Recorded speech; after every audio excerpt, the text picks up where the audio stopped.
right, so we've got chronic sinusitis here. And by the way, your discretion is advised for everyone. If you have a weak stomach, I'll let you know in advance when something's going to be a little bit achy coming up. All right, so chronic sinusitis. It's very painful. It affects about 1 in 7 people around the United States every year. I'm one of those who actually suffer from it. I've suffered from it for over 18 years of my life. I've had over 3 surgeries and I'm up for 1 more. So what we have here is we have a normal person after a CAT scan. So you see if it's dark right here, it means it's an open airway. But when you come over here, you see how you have all this gray matter. All that is mucus and infection, which can cause many multitudes of different things. And if it's left untreated, it can cause loss of eyesight. You can lose your eyes. You can even die from this. So let's see. I have right here a diagram where it actually shows you. This is the upper sinus cavity right here. And this is where I had my most troublesome spots. Is that you? And then we have our symptoms. And our symptoms would be, as I said before, you can actually have halitosis, which is bad breath. You can have vertigo, sore throat, occasional fevers, you cough, and you really can't sleep at night. I had difficulty sleeping at night for many years. I finally can sleep thanks to Dr. Malice, who actually treated me. I know that some people have a case of snoring or sleep apnea. And here is another where you have, as they show you, the mucus and stuff like that, that causes all these pains. In your cheekbones right here, it's behind your nose where you get the pressure. You can get it up here. You see people doing this and they're like, oh, my head hurts, I have migraine or something like that. It is because this stuff up here is all full, typically. But if you get all that taken away, your headaches tend to go away. I suffered from migraines for 5 years, and I've yet to have a migraine in about, I want to say, 6 months. Haven't had a migraine. So we have our treatment options. So the goal is to reduce the swelling and inflammation, which chronic sinusitis is, which nobody ever wants that. You can treat it with medicines, nasal rinses. You can also treat it with nose sprays or any of that nature, pain relievers. But typically, if it's really bad like mine was, you'll have to have surgery.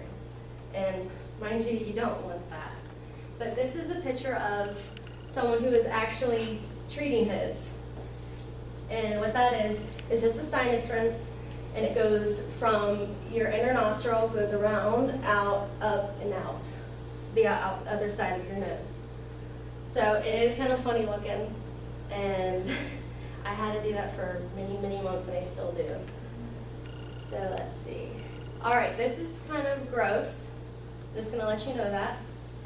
But what can grow inside of your nose? Sometimes you're born with this, and most of the time you are. You have adenoids and you have polyps. These growths can impede your breathing. You don't want these. All right, we have nasal polyps here. Nasal polyps are non-cancerous, and they are kind of gross. They look slimy. It's not real pretty. But they're supposed to, they're actually, I want to say that they look just like little pods, unpeeled grapes, but they can be removed very easily. But you do not want these at all. Mine were so bad that when the doctor looked up in me, that he was like, we need to do surgery next month. That's how bad mine were. I couldn't breathe at all. But going over to our adenoids. We are actually born with these. Every one of us are born with these. They're actually supposed to shrink over time. And I mean, they're non-harmful. They're lymph node type tissue. They should not be there when you hit 18. They should be gone by now. But some people like myself, who have a very low immune system, and others like who have cystic fibrosis and other immune deficiencies, we can't really get rid of these and or fight infection because we have infection. So these are typically taken away just like polyps are by surgical procedures. Now these are the things that I have gone through. Endoscopic sinuplasty is actually our most extensive type of surgery. It is very painful and you really want to typically stay away from that. But balloon sinuplasty is a non-invasive procedure and this is what it is. This is Dr. Thomas Langry. Today we'll go over animation showing how we perform balloon sinuplasty of the cheek sinus, the maxillary sinus. To start, I'll show you a cutaway view, a coronal view of the patient's sinuses. See the diseased left cheek sinus or maxillary sinus. First step involves placing the balloon device into the opening or antrum of the sinus. We then guide a lighted guide wire into the sinus. This is confirmed by seeing the light at the sinus through the patient's skin in the operating room. We'll now advance the balloon into the sinus opening. And you can see the little microfractures right here that you typically break your nose. But you are asleep for this. Of the ability of moving of the sinus while leaving the mucosa or skin lining intact.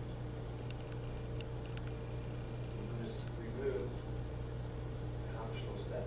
Just to place an irrigation device into the sinus. Flush out the sinus. Whether this needs to be done depends on this particular situation. The irrigation is then completed and the device is removed.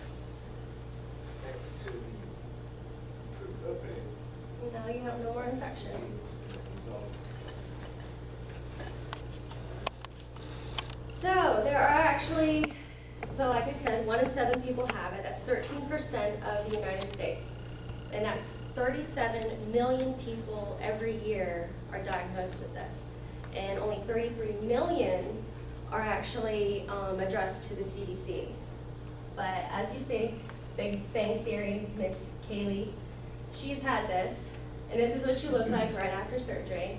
They give you this little Band-Aid and you're all feeling good. You don't feel anything after surgery, thank God, because I didn't want to. But these are the treatment options.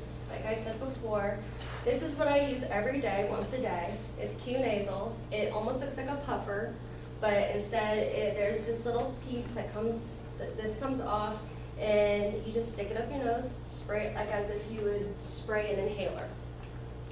And then you have your Nasonex. Nasonex actually gets rid of polyps. It prevents them from coming back and actually keeps them under control if you have them. This is a Neti Pot, and some people use this. And as you can see, she's, just tilting her head over, and it's going throughout her sinuses and clearing all of the infection or whatever gook you have up in there. And I have to use this every single day, 3 times a day, to keep my infection down. And this is actually probably, I would say, the most effective thing for me, personally.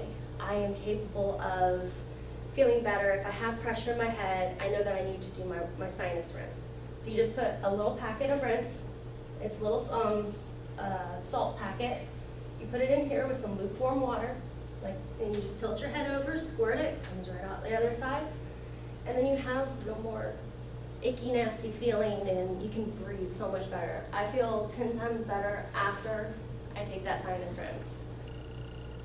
So like I said before, 1 in 7 people have it. You never know. If you have a sinus infection, get it checked out, because it could be more than what you're thinking of.